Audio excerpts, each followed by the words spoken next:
আল্লাহ পাক চান যে আমরা যেন জান্নাতে যাই। যদি আমরা জান্নাতে যেতে না পারি পরকালে, একটা কারণে যেতে পারবো না, অনলি একটা কারণ, সেটা হলো আমাদের নিজের দোষে। একটা কারণ, যারা জাহান্নামে যাবে মানুষ এবং জিনদের মধ্যে, নিঃসন্দেহে মহাবিশ্বে তারা ছাড়া জাহান্নামে যাওয়ার উপযুক্ত কেউ ছিল না। ও জাহান্নামে যাওয়ার উপযুক্ত ছিল বলেই আল্লাহ পাক তাকে জাহান্নামে পাঠাবেন। আর যারাই জান্নাতে যাবে প্রত্যেকেই শুধু আমলের বদৌলতে যাবে না, বরং আল্লাহ পাকের রহমতেই যাবে। আল্লাহ পাকের রহমত যাদের উপরে বর্ষিত হবে তারাই জান্নাতে যাবে ইনশাআল্লাহ। কে আমল দিয়ে যেতে পারবে না। যত আমলই করি বলা যাবে না এই আমলের বদৌলতে জান্নাতে যেতে পারবো। আল্লাহ পাক দয়া না করলে হবে না। আল্লাহ পাক চান যে আদম সন্তান যেন জান্নাতেই যায়। এই কারণেই সৃষ্টি করা, এই কারণেই আপনার ওহীভিত্তিক গ্রন্থগুলো পাঠানো, এই কারণে নবী রাসূল পাঠানো, আলেম ওলামা সৃষ্টি করা, মানুষকে সতর্ক করা, হায়াত দেয়া, বারংবার জীবনে চলতে ফিরতে আপনাকে অ্যালার্ম করা হয় আল্লাহর পথে ফিরে আসেন, আল্লাহর পথে ফিরে আসেন। অ্যালার্ম করা হয় না? বিপদ দিয়ে আপনাকে অ্যালার্ম করা হয় আল্লাহর পক্ষ থেকে। আপনি চলতে পথে হোঁচট খান, আল্লাহ আপনাকে অ্যালার্ম দেন, ফিরে আসো। চলছেন বিপথে, আল্লাহ পাকে অ্যালার্ম দেন, ফিরে আসো। আল্লাহ পাকের পক্ষ থেকে কিন্তু এগুলো আসে। অদ্ভুত একটা হাদিস বললাম, অদ্ভুত বলতে বলছি অ্যামেজিং হাদিস। যে একজন সাহাবী বলছেন, সালমান রাদিয়াল্লাহু আনহু, তিনি বলছেন যে যখন মুমিনের উপর বিপদ আপদ বালা মুসিবত আসে, তখন মুমিনের এই বিপদ আপদ বালা মুসিবত রোগ শোকের বদৌলতে আল্লাহ পাক তার গুনাহগুলোকে মাফ করে দেন এবং তার মর্যাদাকে বাড়িয়ে দেন এবং সে আল্লাহর দিকে ফিরে আসার অনুশোচনা করার সুযোগ পায়। আর যখন কাফের মুশরিক বা ফাসেক মানুষকে এইসব রোগ ব্যাধি বিপদ আপদ বালা মুসিবত ঘিরে ধরে, তার দৃষ্টান্ত সেই উটের ন্যায় যে উটটাকে তার মালিক বেঁধে রেখেছে, এরপর ছেড়ে দিয়েছে। সে উটটা বুঝতেও পারলো না কেন তার মালিক তাকে বেঁধে রাখলো আর কেনই বা তাকে ছেড়ে দিল। কথাটা কি বুঝতে পারছেন? যারা আল্লাহ দ্রোহী, তাদের উপর যখন বিপদ আপদ বালা মুসিবত আসতে থাকে, তারা বুঝে না যে কি জন্য আসলো আর কেন চলে গেল। কিন্তু মুমিন ব্যক্তি যারা মুসলিম, আল্লাহর অনুগত, তাদের বিষয়টা হচ্ছে এমন, বিপদ আপদ বালা মুসিবত রোগ ব্যাধি তাদেরকে আল্লাহর দিকে ফিরিয়ে নিয়ে আসবে ইনশাআল্লাহ। দেখুন, এই যে পৃথিবীতে নামিয়ে দেয়া, এরপর আল্লাহর পক্ষ থেকে ঐশী গ্রন্থগুলো পাঠানো, নবী রাসূল পাঠানো, আলেম ওলামা পাঠানো, আপনাকে হায়াত দেয়া, আপনাকে রিজিক দেয়া, এই শ্বাস নেওয়ার ক্ষমতা দেয়া, আপনাকে জ্ঞান বুদ্ধি দেয়া, বিবেক দেয়া, যে আমি তার পাশে লাউ গাছ উৎপন্ন করলাম। কোন গাছ? খেতে পারেন, এর শাক এবং এই যে ফল, এটার মধ্যে নিঃসন্দেহে এমন এমন কিছু উপাদান আছে যেটা হয়তো আমরা জানিও না, আবিষ্কার করা হয়নি। তিনি সুস্থ হয়ে গেলেন, আলহামদুলিল্লাহ। আমরা তো শিখেছি সমাজবিজ্ঞান বইগুলোতে যে আমাদের পূর্বপুরুষরা নাকি গুহায় থাকতো আর গাছের ছাল পাতা খেয়ে থাকতো, তাই না? লতা পাতা খেয়ে থাকতো, গাছের ছাল পাতা খেয়ে থাকতো, পোশাক পরতো আর কি। বোগাস, ডাহা, মিথ্যা কথা।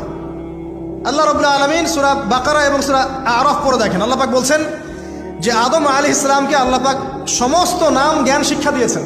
মহাবিশ্বের যে প্রয়োজনীয় জ্ঞানগুলো আছে সেগুলো আল্লাহ পাক আদমকে শিখিয়েছেন আলাইহিস সালাম। ওয়াল্লামা আদামাল আসমাআ কুল্লাহা, আল্লাহ পাক আদমকে সমস্ত নাম শিক্ষা দিয়েছেন। আমাদের পিতা মাতারা মূর্খ ছিলেন না, তারা সৃষ্টি থেকেই জ্ঞানী ছিলেন। আদম আলাইহিস সালামের পারমাণবিক বোম বানানোর কোনো প্রয়োজন ছিল না। ছিল? বানান নাই। আপনার মধ্যে এই জ্ঞানটা আসছে কিভাবে? বাই ডিএনএ আপনি জ্ঞান পাচ্ছেন, কারণ আমরা আদম সন্তান।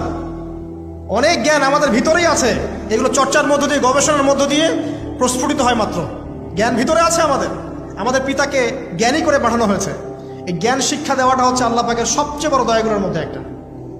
রহম করেছেন। শুধু তাই নয়, আদম আলাইহিস সালামকে এমন জ্ঞান শিক্ষা দিয়েছেন যে জ্ঞান ফেরেশতারা পর্যন্ত জানতো না। এটা কি দয়া নয়? এটা কি আদম সন্তানের প্রতি ভালোবাসা নয়? তারপরে সেজদা করিয়েছেন। মহাবিশ্বে অন্য কাউকে কি সেজদা করানো হয়েছে? কোরআনে কি এমন কোনো দলিল আছে যে আদম আলাইহিস সালাম ছাড়া অন্য কাউকে সব ফেরেশতারা সেজদা করেছেন? আছে? তাহলে এই যে সম্মান দেয় আল্লাহর পক্ষ থেকে, সম্মান কিসের ভিত্তিতে? সম্মান শারীরিক ক্ষমতার ভিত্তিতে? সম্মানটা কি কারণে? জ্ঞানের কারণে, ইলমের কারণে, জ্ঞানের কারণে সম্মান। এই সম্মান দেওয়াটা কি আল্লাহ পাকের রহমত এবং দয়ার নিদর্শন নয়? অতএব সম্মান পেতে হলে, আল্লাহর রহমত পেতে হলে সেই জ্ঞানের চর্চায় আবার ফিরে আসতে হবে। আপনি যদি আজও সেই ওহির জ্ঞানের চর্চা করেন, আল্লাহ পাক এই পৃথিবীবাসীর বুকের মধ্যে আপনার জন্য সম্মান পয়দা করে দিবেন ইনশাআল্লাহ। দেখে নিন, কোথায় যাবেন, যে কোনো জায়গায় যান, নবী ঈসা আলাইহিস সালামকে চতুর্দিক থেকে আক্রমণ করছে ইহুদিরা। আল্লাহ রাব্বুল আলামিন তাকে এমন হেফাজত করলেন, তার কাছে তাকে উঠিয়ে নিলেন। এটা কি দয়ার পরিচয় নয়? এই যে একটু আগে তেলাওয়াত করলো শুরুর আগে নবী মূসা আলাইহিস সালামের ঘটনা। বনু ইসরাইল একটার পর একটা অবাধ্যতা করেই গেছে। আল্লাহ পাক তারপরেও তাদের কাছে নবী পাঠিয়েছেন, নবী মূসাকে পাঠিয়েছেন।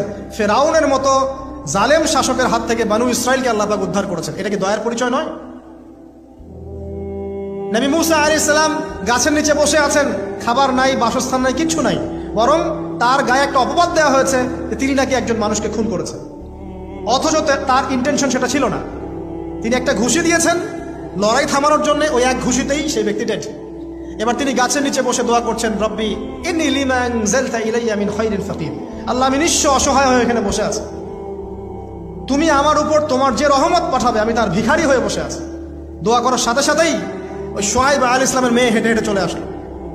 তিনি স্ত্রী পেলেন, তিনি শ্বশুর পেলেন, একজন নবী পরিবার পেলেন, বাসস্থান পেলেন, চাকরি পর্যন্ত পেলেন। 8 বছর তিনি রাখালি করেছেন শুআয়ব আলাইহিস সালামের ফার্মের মধ্যে। দয়া মুহূর্তেই চলে আসবে, শুধু আল্লাহর দিকে অভিমুখী হলেই হয়, এগুলো দয়া। আইয়ুব আলাইহিস সালামের কথা মনে আছে না?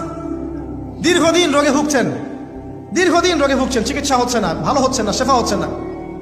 এখানে যারা আধ্যাত্মিকত্ব নিয়ে পড়াশোনা করেন, লেখালেখি করেন, তারা বলেছেন তাদের কিছু কিতাবের মধ্যে, রোগটা যখন এমন একটা পর্যায়ে চলে আসলো যে তিনি জিহ্বাটা নড়াতে পারছেন না, কারণ তিনি আল্লাহ পাকের জিকির করতে প্রচণ্ড ভালোবাসতেন।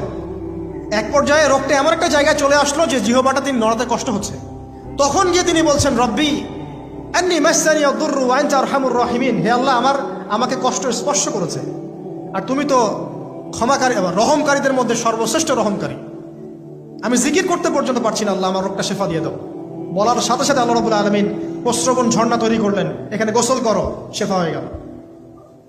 এগুলো কি রহমতের পরিচয় নয়?